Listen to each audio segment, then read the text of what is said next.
are looking at a live view of the Falcon Heavy. Yes, the Falcon Heavy on historic pad 39A at Kennedy Space Center, awaiting liftoff at 3:45 p.m. local time. Welcome to our live launch webcast. My name is Lauren Lyons. I'm an engineer in our flight reliability department here at SpaceX, and I am so excited to be here with you today, along with my co-host, bringing you coverage of the first ever test flight of Falcon Heavy. At liftoff, Falcon Heavy is going to be the world's most powerful operational rocket by a factor of 2. And today is the day that we attempt to demonstrate that power. And because it is a test flight, there is no satellite customer on board the vehicle today, but the fairing is not empty. We do have some very interesting payloads going up on this flight that we'll talk about later on in the webcast.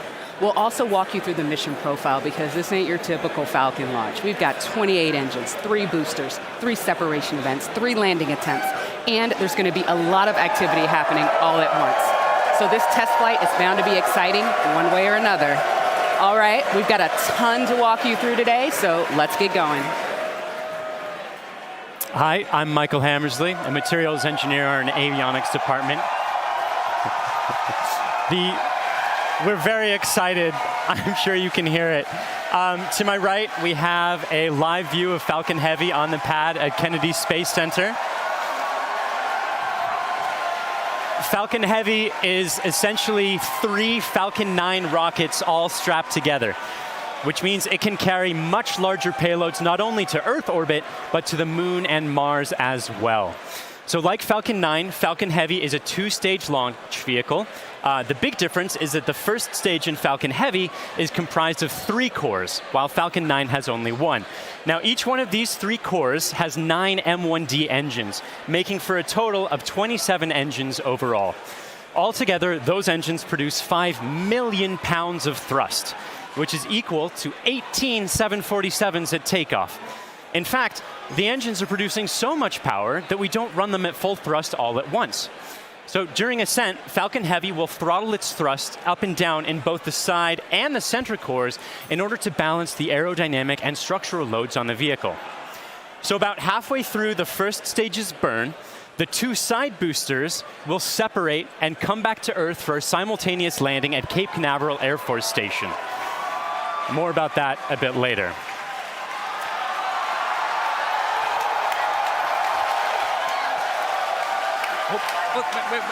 Wait. At that point, the mission proceeds very much like a standard Falcon 9 flight. The center core will keep on firing for another minute to burn all of its fuel, and it will perform a standard stage separation from the second stage on top. This second stage, with the fairing right at the very top there, the second stage is exactly the same as any other Falcon 9 flight, except we've loaded a bit more helium onto it this time. Now, that second stage will be sending our payload way out into a Mars-crossing orbit, which we'll also get into a bit later. But all in all, with a successful launch, Falcon Heavy is going to be the largest and most powerful operational rocket in the world. We're very excited to be launching it today. Let's check in on exactly how it's doing. Good afternoon. I'm John Innsbrucker, the Falcon Principal Integration Engineer at SpaceX. We're currently at T-minus 17 minutes, 40 seconds and counting down. The good news that all systems are go for launch. We're working no problems with the SpaceX test flight of the Falcon Heavy launch vehicle. Now we're currently loading propellant on all 3 first stage boosters, and we began loading a couple minutes ago on the second stage LOX tank. Now this is the same method that we use on the single-core Falcon 9. It just scaled to handle 3 first-stage boosters. Now we're loading liquid oxygen and kerosene. We do that because in order to support combustion, you need oxygen. And in the vacuum of outer space, there isn't any. So we bring our own liquid oxygen, chilled and densified. You may have heard densified in the past. That allows us to pack the maximum amount into the LOX tanks on the Falcon Heavy. Now our fuel is refined petroleum, RP1. That's essentially just a purified kerosene. It's a safe propellant, easily available, has a lot of history. For example, the Saturn V first stage, flown from the very pad you see on the monitor, from the moon missions, used kerosene and liquid oxygen. Now the big news this afternoon has been the weather, and we've eaten up most of our launch window.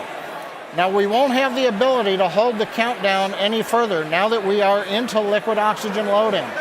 The good news is that the winds are looking good. We're working no issues on the Falcon Heavy. However, if there is an issue in the last minutes, we won't be able to launch today. There is a backup date available tomorrow. And I've said it before, launch is hard, and Falcon Heavy is no exception. We're essentially counting down 3 rockets simultaneously. So the SpaceX team is going to be conservative in case anything pops up in the last minutes. But as the energy and the enthusiasm from the team gathering below me outside of Mission Control Center X is growing, we are go at T-minus 15 minutes and 40 seconds and counting. My name is Brian, and I'm part of the software team here, and I'm standing just outside Mission Control as the crowd gathers behind me. We're all anxiously awaiting this very first test flight of Falcon Heavy. Now today, SpaceX has over 6,000 employees in locations across the country, but it wasn't always like that.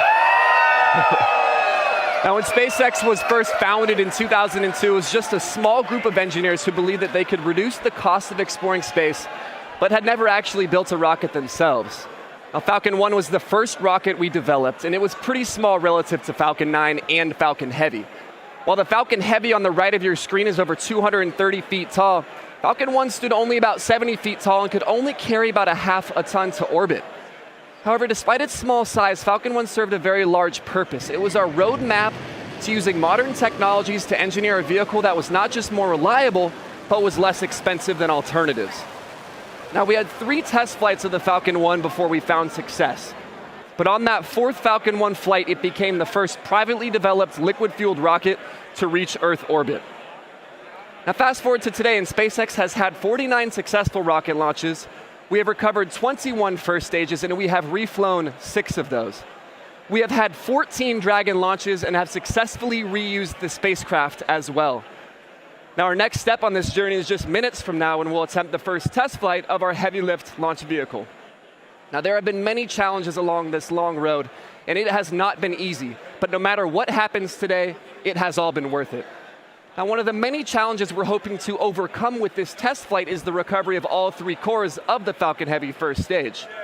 Although we have demonstrated success with the recovery of a single core, 3 is on a whole nother level. So let's check in with Michael to get an overview of what that story may look like. At SpaceX, our primary goal is to enable people to live on other planets, most notably Mars. But it's hard to do this without dramatically lowering the cost of access to space. And the best way to accomplish that is to reuse as much of the rocket as possible. So we've been successful at landing and reusing Falcon 9 rockets for over 2 years now. And Falcon Heavy aims to continue this trend of reusability. So today, we'll be attempting to recover all 3 of the first stage cores by using both of our landing methods, by land and by sea. So the side boosters have actually been used before on missions TICOM 8 and CRS 9. And at the time of booster separation, during ascent, the side cores will still be going slowly enough to turn around. So it makes sense to return them to Cape. They'll be executing a 3-burn maneuver to get them back to landing zones 1 and 2 and Cape Canaveral Air Force Station. You may have heard of landing zone 1. Landing zone 2 is an identical landing pad right next to it for Falcon Heavy landings. The center core will be going too fast to efficiently return it to Cape Canaveral Air Force Station. So we're going to use the autonomous spaceport drone ship to catch it about 300 miles off the Florida coast. It will also be executing 3 burns to get there. So if all goes well after launch, we'll have 3 first stage cores back on Earth, 2 for the second time, and a wealth of data for perfecting airplane-like operation in the future. So countdown is still proceeding nominally. So let's check in again on how Falcon Heavy is doing. We just passed T-minus 12 minutes in the countdown of the test flight of Falcon Heavy. Fuel is completely loaded on the second stage. The first stage is also loaded with fuel, except for a small top-off that'll happen between T-minus 7 minutes and T-minus 6 minutes. Our major activity now is loading liquid oxygen on the boosters and the second stage. Liquid oxygen propellant loading on the first stages will end between T-minus 4 minutes and T-minus 3 minutes. Liquid oxygen loading on the second stage is the last one to finish, ending by T-minus 2 minutes. Now, in addition to loading propellant, the team is preparing to perform their final checks of the Merlin engines. will begin chill-in of the Merlin engine turbopumps with liquid oxygen as typical at T-minus 7 minutes like we do on Falcon 9 flights. We'll also be verifying valves and using the thrust vector control actuators to move the engines to verify the actuators are working correctly. As we get to T-minus 4 minutes, the clamp on the top of the strung back will open. You can see it just behind the Falcon Heavy. That entire structure will move about 1.5 degrees away from the rocket. At liftoff, it will move the rest of the way to clear Falcon Heavy, just like Falcon 9 flights. At the T-minus 1 minute mark, the flight computers will go into startup mode.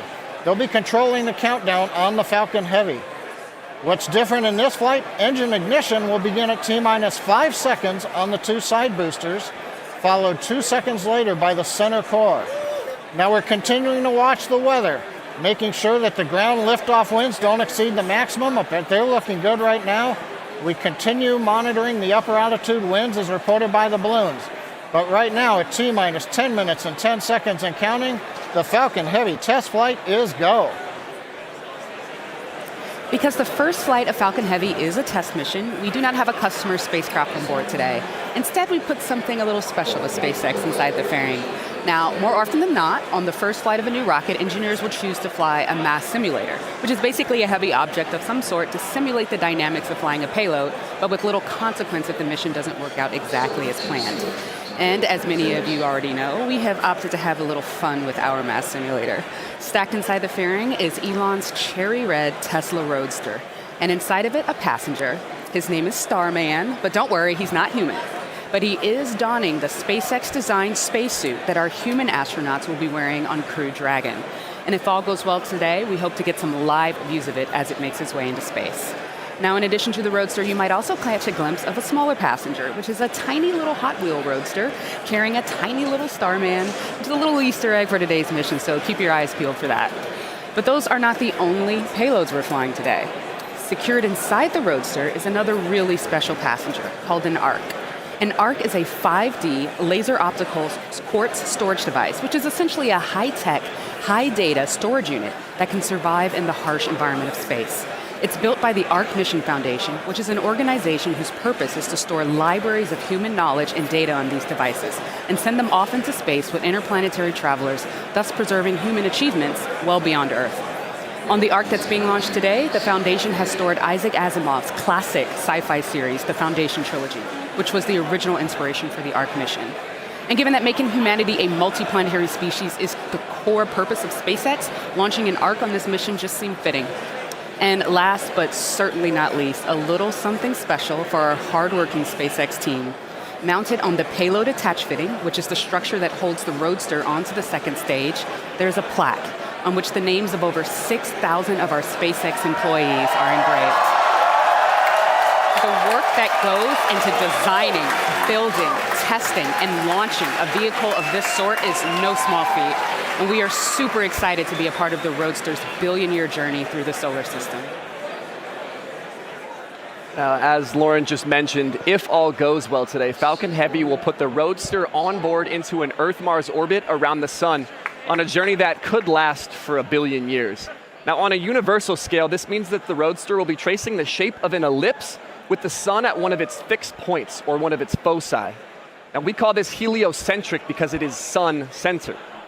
The outermost distance on that same ellipse will intersect the path that Mars takes while it is on its own journey around the sun.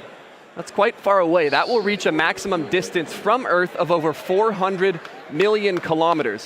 In Earth terms, that's about the same as a trip around the equator 10,000 times.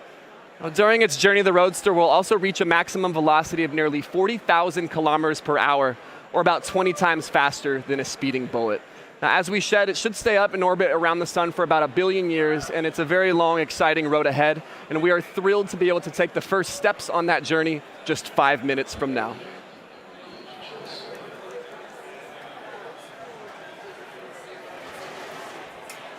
The SpaceX team continues to count down for launch of Falcon Heavy test flight. Now, once we light the engines, Falcon Heavy will check the power on all 27 Merlin engines, a critical period in the go-no-go for launch. It'll then command release from the ground hold downs. 40 seconds into flight, we'll decrease power on the two side boosters in preparation for maximum aerodynamic loads on the vehicle. Once we get through this period, Falcon Heavy will throttle back up to full power on the side boosters. About half a minute later, we will again throttle down the two side boosters. This time we're decreasing the forces on the rocket structure. At this point in flight, the vehicle is much lighter, having burned off much of the propellant, but we are increasing thrust. 2.5 minutes into flight, we'll fully turn off the side boosters, an event called BECO, Booster Engine Cutoff. At this point, the pneumatic separation system on the center core will unlock the two side boosters and push them away. The side boosters will disconnect first at the top of the center core, then milliseconds later from the bottom, so they'll actually rotate away from the center core slightly. Once the side boosters are clear, the center core will throttle up to full power and burn for another 25 seconds. Finally, at just past 3 minutes after liftoff, the center core will shut down, an event called MECO, Main Engine Cutoff, and the second stage will separate. From this point on, it's like a Falcon 9 mission. The fairing will separate, the MVAC-D upper stage engine fires, eventually sending the stage and payload out into the solar system to orbit around the sun. So that gives you a feel for the sequence of events we're planning on today's flight. So now, at T-minus 4 minutes, 45 seconds and counting, let's witness the test flight of Falcon Heavy.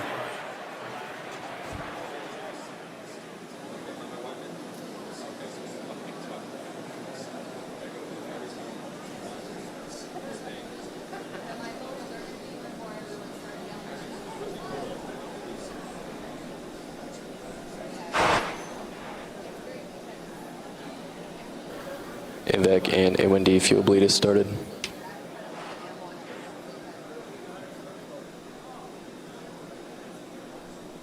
Safety crate locks alarms are low, open. throttling to close out.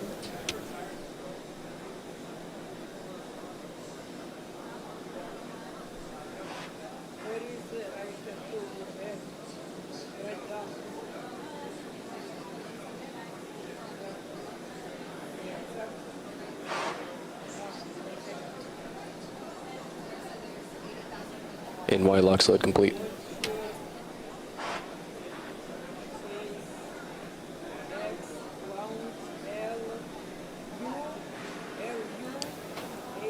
PY lock slide, throttling to close out.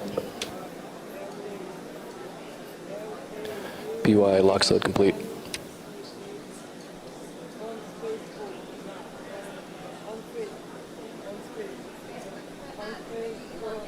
Stage 2 TVC motions nominal.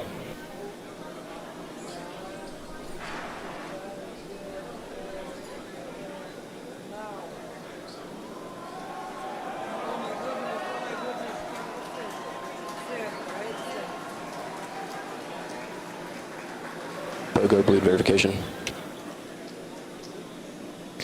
Center core lock slide complete. Strombeck lower has ended. Strombeck's at 88.2 degrees.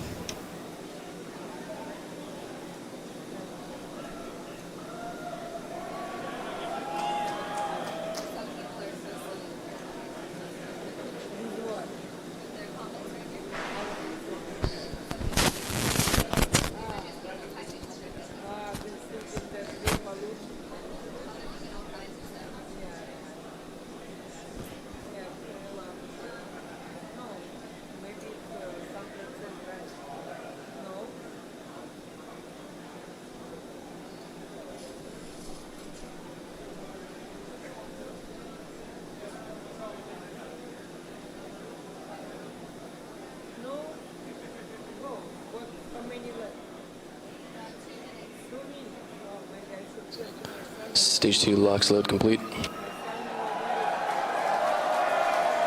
Falcon Heavy prop load is complete.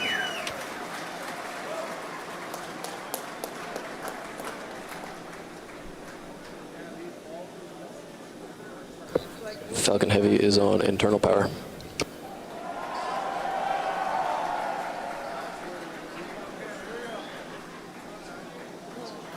Vehicles in self-align. Ground gas close-out has started. Falcon Heavy gas loads are complete.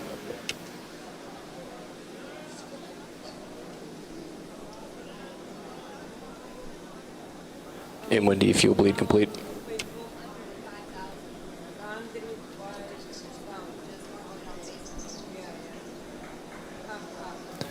M1D engine chill is complete. AFTS is ready for launch.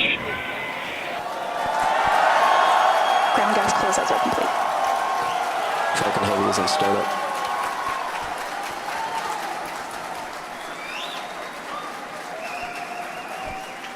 Stage 2 pressing for flight.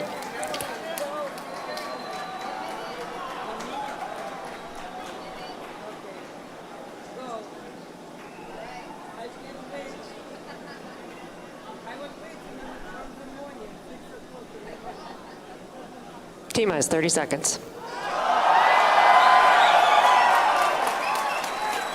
Launch director on countdown 1. SpaceX, Falcon Heavy, go for launch. Falcon Heavy is configured for flight. T-minus 15, standby for terminal count. 10, 9, 8, Side booster ignition. 6, 5, 4, 3, 2, 1, 0. Ignition.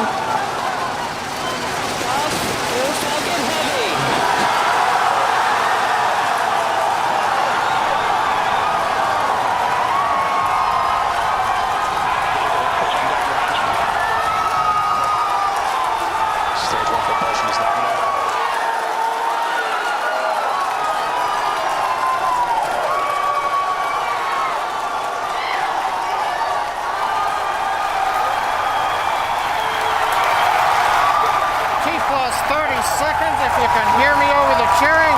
Falcon Heavy heading to space on our test flight. Building on the history of Saturn V Apollo, returning pad 39A to interplanetary mission. We're getting ready to throttle down for max Q.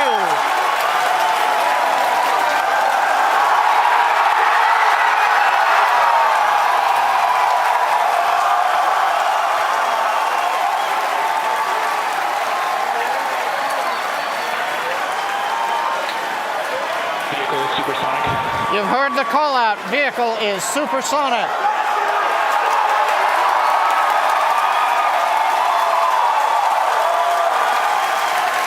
Side boosters are now throttling back up to full power. Vehicle has reached maximum dynamic pressure. We're past max Q, the period of maximum loads on the vehicle. Next up, we'll be waiting for the side boosters to begin to throttle down prior to booster engine cutoff and separation 2.5 minutes into flight.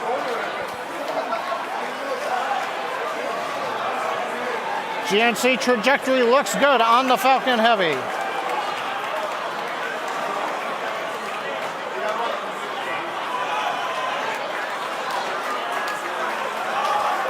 Reports show that the M1D engine performance is nominal. Impact engine chill has begun. Side boosters have begun to throttle down in preparation for the upcoming shutdown in 20 seconds.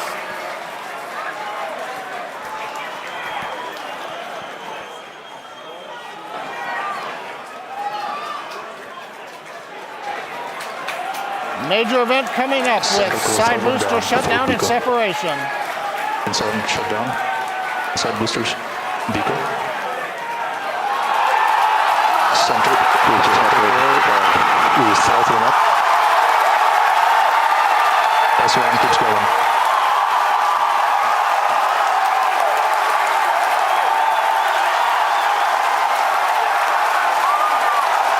Still booster base box started.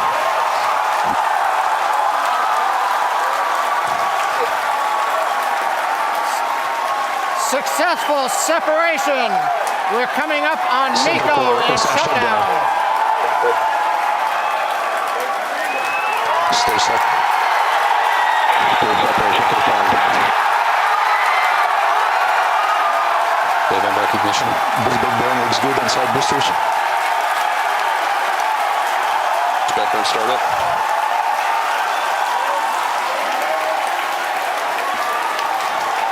Coming up on fairing separation.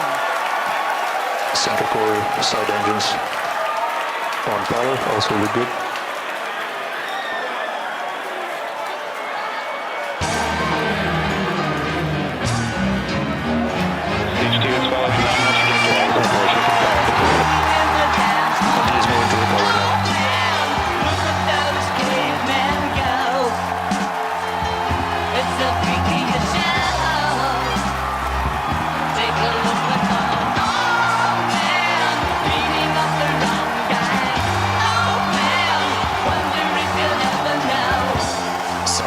booster boost back shutdown. Center core boost back burn shutdown.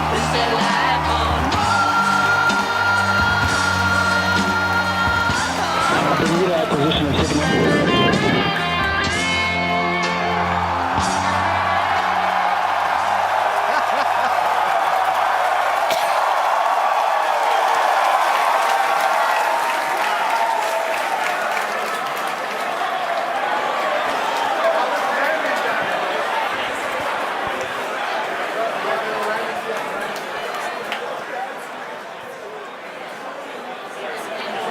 Wow. Wow, did you guys see that? That was awesome. That's the only thing I can really that was say right absolutely now. wild. Absolutely wild. I got nothing else. Oh, man. Recapping all the great things that you just saw there. Successful liftoff from the pad, successful stage separation, but before that, successful booster separation. You can see stage one. The two side boosters, pardon me, you can see the center core, and you can see MVAC lit up. Oh my gosh. Then the beautiful shots of Starman chilling in the Tesla Roadster. Just absolutely incredible. On your screen at the moment, you've got a few things happening. On the upper right, you've got MVAC-D continuing its burn. On the upper left, you have the center core headed back towards the autonomous spaceport drone ship. And in the two bottom screens, you've got the side boosters headed back towards Cape Canaveral Air Force Station, landing zones 1 and 2.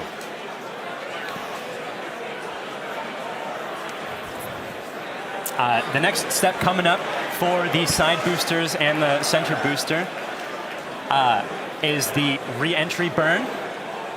That's going to slow it down from, or slow all the boosters down from way faster than the speed of sound to just faster than the speed of sound in order to reduce some of those aerodynamic forces and heating that occurs when you're moving that quickly through the atmosphere.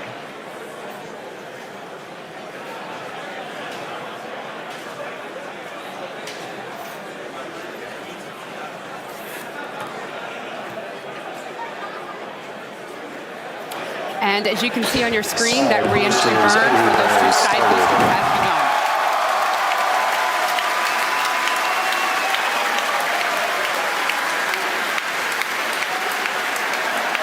Side boosters entry burn shut down. Side core entry burn started.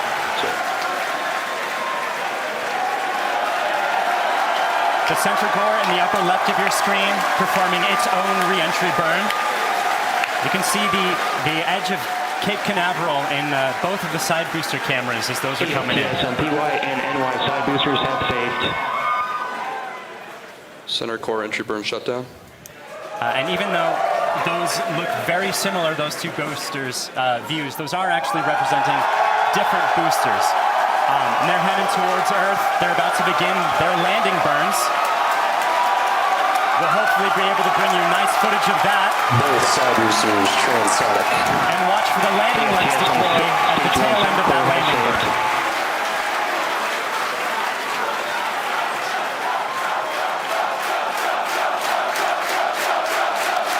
And that landing burn has started. Both boosters looking to be on track towards their respective landing zones. Landing burns have started.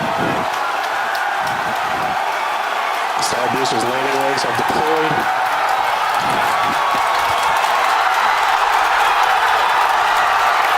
And the Falcons have landed. LZ1, LZ2, both side boosters have touchdown. Landing operators move on to 11 by 1, recovery 1 and recovery 2. Stage 2, AFTS has saved. And coming up very shortly, the center core will be attempting its landing on the autonomous spaceport drone ship. You may also be hearing the second engine cut off. Oh, check on your screen. Sometimes this footage goes out when it approaches the drone ship and the heavy vibrations make it lose signal. We're crossing our fingers that's not the case right now. Stage 2, nominal parking orbit insertion. So it looks like that landing is happening at the moment. We have lost signal. We're hoping that signal comes back shortly. Oh, man. Yeah, as Michael mentioned earlier with the vibrations of the rocket and how it shakes up the cameras that are on the drone ship, sometimes we do lose signal or shakes up the antennas. Oh, and we've just gotten confirmation We're waiting to hear what happens, and so we're listening in, and we're still waiting to hear. We'll let you know as soon as we find out. You'll know. People are cheering, but we'll get the call and know, hopefully very, very soon, how that center core is doing, whether it's standing up proud on that drone ship or not. Meanwhile, other 2 landings. those were absolutely gorgeous. Meanwhile, the second stage is continuing its trajectory towards Mars. It's all looking good there. John, come give us a recap of the full mission. He stands. Well, if you could hear all that cheering, it was an outstanding test flight of the Falcon Heavy.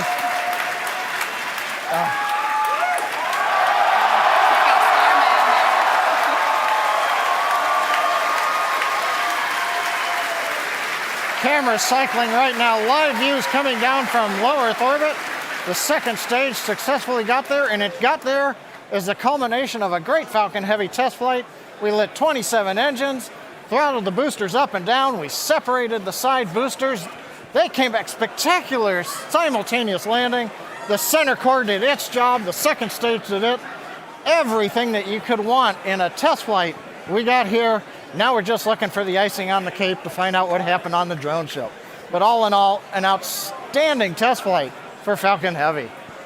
Wow, what an absolutely momentous occasion. Thank you so much to the range for contributing their expertise to today's launch, the FAA for the licenses to launch and land those boosters, as well as the rest of Falcon Heavy. And thank you to you, the viewers, for joining us for a really, really cool moment here.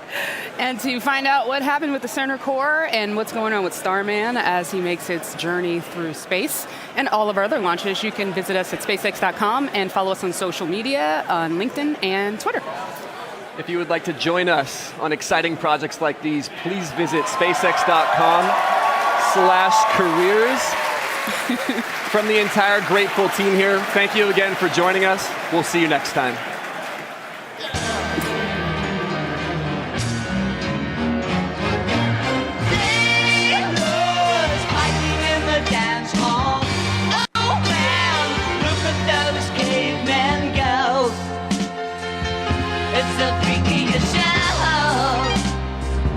Take a look at the old man beating up the wrong guy. Oh man, wonder if he'll ever know who's in the best-selling show. Is there life on